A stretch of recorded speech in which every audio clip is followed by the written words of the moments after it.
हाय, good morning सगळ्यांना. मी सीमा. स्वागत आहे तुमचं आजच्या व्लॉगमध्ये. तर आजचा व्लॉग खूपच खास आणि स्पेशल होणार आहे. तर कुठेही स्किप करू नका आणि व्हिडिओ पूर्ण पहा. कदाचित हा व्हिडिओ तुमच्यासाठी देखील असू शकतो.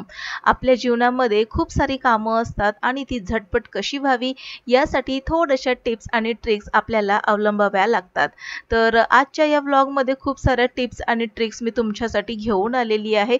व्हिडिओ कुठेही स्किप करू नका आणि हा व्हिडिओ जर आवडला ना तर नक्की शेअर करा आणि कमेंट देखील करा.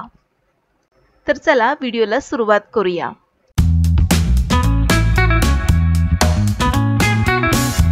रोजच्या सारखीच माझी सकाळ 5:15 ते 5:30 ला झालेली आहे आणि सकाळचं काही मला शूट करायला जमलेलं नाही, कारण की तुम्हाला माहितीच असेल की सकाळी खूपच ना घाई गडबड असते आणि त्यामध्ये शूट करणं खूपच मुश्किलचं काम असतं आणि त्यामुळे मला काही सकाळचं शूट करायला जमलेलं नाही. पण सकाळचे डबे वगैरे आणि मुलं निघून गेल्यानंतर बघा हा किचन कसा अस्ताव्यस्त झालेला आहे आणि तोच पसारा आता आपण आवरून घेत आहोत. तर सुरुवातीला मी काय करणार आहे, सिंकमध्ये जितकी भांडी पडलेली आहेत ना ती सर्व आधी स्वच्छ करून घेणार आहे आणि मगच पुढचं काम आपण करायला घेणार आहोत. किचन मोकळं सुटसुटीत आणि सिंक जर रिकामा असेल ना तर पटापट कामं करायला जरा उत्साह येतो. तर म्हणून मी सुरुवातीला ही जी भांडी आहे ती पटकन घासून काढली आणि आता वेळ झालेली आहे पिण्याचं पाणी भरून घेण्याची. तर आता ही पिण्याची पाणी साठवण्याची जी भांडी आहेत ती देखील घासून स्वच्छ करायची आहे. तर जवळपास 2 ते 3 दिवसाने अशा पद्धतीने घासून स्वच्छ करून भांडी आपल्याला ठेवायची असतात. कारण की पिण्याचं पाणी माहिती नाही, आमच्याकडे तर टँकरचं पाणी येतं आणि याआधी कधी टँकरचे प्रॉब्लेम नव्हते आमच्याकडे, पण आता माहिती नाही, पाऊस देखील छान पडत आहे तरी देखील आमच्याकडे पाणी येत नाही. काय झालंय कळत नाहीये. तर तुम्ही देखील कल्याण वेस्टमध्ये जर राहत असाल तर तुमच्याकडे देखील असे प्रॉब्लेम आहेत का, आम्हाला कमेंटमध्ये नक्की कळवा. तर आता ही कळशी बघा, ही स्वच्छ घासून घेतलेली आहे आणि दोन्ही कळशा स्वच्छ घासून घ्यायच्या आहेत. आता पाठीमागे माठाच्या पाठीमागे एक तांब्याची छोटीशी कळशी आहे. तर तिला मी जवळपास 3 ते 4 दिवस काही घासलं नव्हतं, 4 ते 5 दिवस झाले असतील कदाचित. आणि इकडची हवा थोडीशी तुम्हाला माहिती की थोडीशी दमटसर आहे, तर लगेचच तांब्याची पितळची भांडी काळपट पडायला लागतात.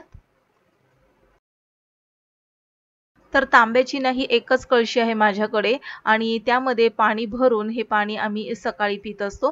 तर कळशी खूपच काळपट झालेली आहे, तर थोडंसं म्हटलं पितांबरीने स्वच्छ घासून घेऊया. तर पितांबरी थोडीशी मी काढून घेतलेली आहे एका डिशमध्ये आणि आता या कळशीला आपण स्वच्छ घासून घेणार आहोत.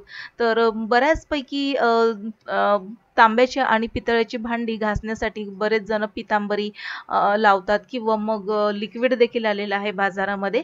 तर आज मी पितांबरीने स्वच्छ ही कळशी घासून घेतलेली आणि घासल्यानंतर बघा कशी लख्ख निघालेली आहे. तर पितांबरीने ही कळशी घासून घेतल्यानंतर आपल्याला जो डिश वॉश बार जो आहे भांड्यांचं साबण, त्याने देखील पुन्हा एकदा घासून घ्यायचे म्हणजे कळशीवरती डाग पडत नाही. तर आता बघा ही भांडी मी स्वच्छ घासून घेतलेली आहेत. आता यामध्ये आपल्याला पाणी भरून घ्यायचे पिण्याचं. तर आता हे सर्व करून झाल्यानंतर, अंघोळ पाणी करून झाल्यानंतर थोडंसं फ्रेश होऊन थोडीशी स्वतःची देखील तयारी करून घेऊया. तर आता इथे थोडंसं मॉइश्चरायझर लावून घेतलेलं आहे आणि केस वगैरे विंचरून आपण आता पुढच्या कामासाठी जाणार आहोत. तर मला ना सकाळी सकाळी अशी गळ्यामध्ये केस जर असतील ना तर काम करायला खूप म्हणजे अनकम्फर्टेबल वाटतं. त्यामुळे मी ही केस वरती बांधून टाकलेले आहेत आणि आता आपण कामाला सुरुवात करूया. तर भरपूर सारी कामं पेंडिंग आहेत आणि आता ती वाट बघत आहेत.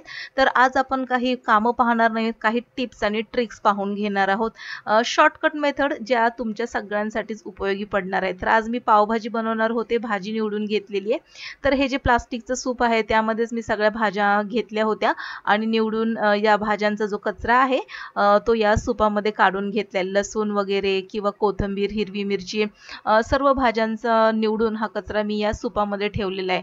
तर कधीही एक लक्षात ठेवायचं, पहिली महत्त्वाची टिप की भाज्या जेव्हा तुम्ही निवडत असताना तर त्यावेळेस तुम्ही एक मोठं असं सूप घ्या किंवा मग ताट घ्या किंवा मग पेपर घ्या आणि त्यावरती अशा पद्धतीने कचरा तुम्ही घालून घ्या.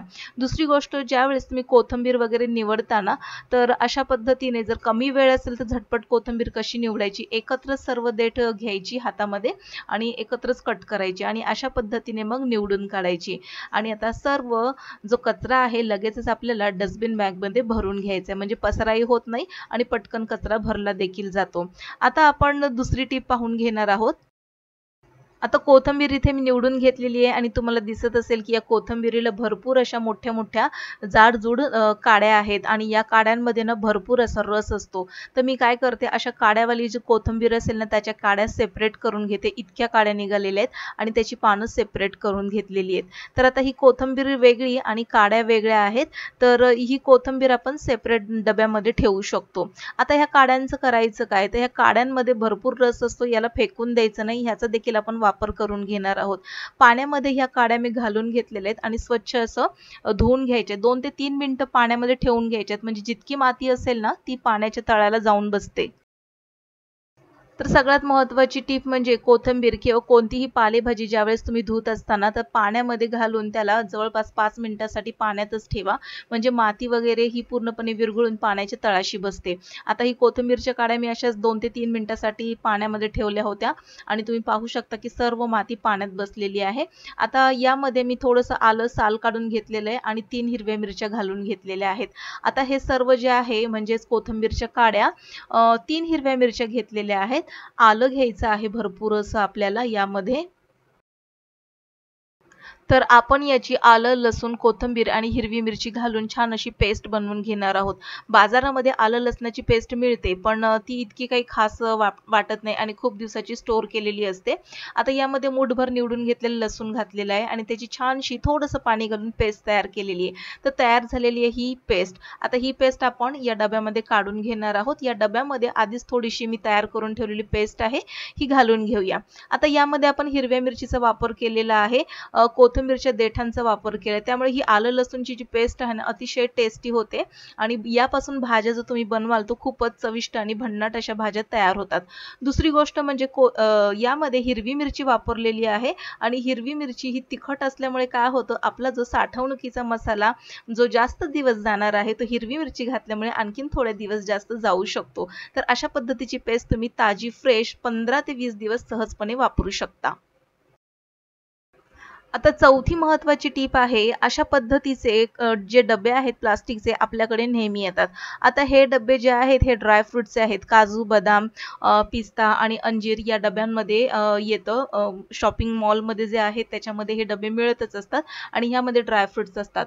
तर हे डबे एकतर प्लास्टिकचे आहेत आणि दुसरी गोष्ट म्हणजे ट्रान्सपरंट आहेत. तर हे डबे फेकून न देता याचा आपण छानसा उपयोग करून घेणार आहोत.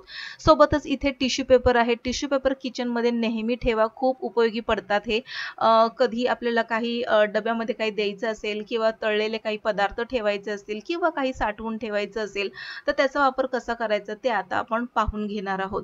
तर टिश्यू पेपर एक मी असा डब्यामध्ये ठेवून घेतलेला आहे आणि त्यामध्ये जी निवडून घेतलेली कोथिंबीर होती ती आपल्याला ठेवून घ्यायची आहे आणि दुसरा टिश्यू पेपर जो आहे तो यावरती घालून घ्यायचा आहे, म्हणजे कोथिंबीरला जे काही मॉइश्चर सुटेल ना तर हा जो टिश्यू पेपर आहे तो पूर्णपणे ॲब्झॉर्ब करून घेईल. तर अशा पद्धतीने कोथिंबीर जर तुम्ही ठेवली तर खूप दिवस टिकून राहते, ताजी राहते आणि डबे हे ट्रान्सपरंट असल्यामुळे आपल्याला समजतं की या डब्यामध्ये काय ठेवलेलं आहे आपण ते.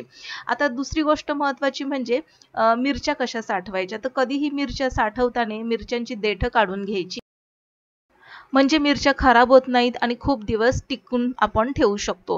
तर ह्या मिरच्यांची देठं काढून घेतलेली आहेत आणि अशाच पद्धतीने टिश्यू पेपर खाली ठेवून घेतलेला आहे आणि यामध्ये आपण आता सगळ्या मिरच्या ठेवून घेणार आहोत. ताज्या मिरच्या भरपूर दिवस राहतात. आता या डब्यामध्ये तुम्ही मिरच्या ठेवू शकता, कोथिंबीर, कढीपत्ता किंवा इतर कुठल्याही चिरलेल्या भाज्या वगैरे ठेवू शकता किंवा निवडून ठेवलेल्या भाज्या. आता सगळ्यात महत्त्वाची टीप, इथे जी मी कोथिंबीर ठेवलेली आपल्याला धुवून ठेवायची नाही. कोथिंबीर, मिरची झाली किंवा कढीपत्ता किंवा पालेभाज्या झाल्या त्या धुवून ठेवायच्या नाही, अशाच ठेवायच्या आणि आयत्या वेळेला आपल्याला त्या जेव्हा गरज असेल त्यावेळेस काढायचं आणि स्वच्छ धुवून वापरायच्या. तसं केल्याने काय होतं की एक तर त्या स्वच्छ धुतल्या जातात आणि दुसरी गोष्ट त्या ताज्या फ्रेश टवटवीत होतात. जर आपण कोथिंबीर, हिरवी मिरची, कढीपत्ता किंवा भाज्या धुवून जर ठेवल्या ना तर खराब होण्याची शक्यता असते. त्यामुळे त्या धुवून न ठेवता अशाच पद्धतीने स्टोअर करायच्या. आता कढीपत्ता देखील मी अशाच पद्धतीने ठेवून घेतलेला आहे आणि लिंबू एका बाजूला मी ठेवून घेतलेले आहे. आपण ते लिंबू मी थोडेसे सेपरेट ठेवलेले आहेत. तर आजच्या या टिप्स तुम्हाला कशा वाटल्या हे आम्हाला कमेंट बॉक्समध्ये नक्की लिहून कळवा. पुन्हा भेटूया अशाच एका इंटरेस्टिंग व्हिडिओ सहित. तोपर्यंत बाय.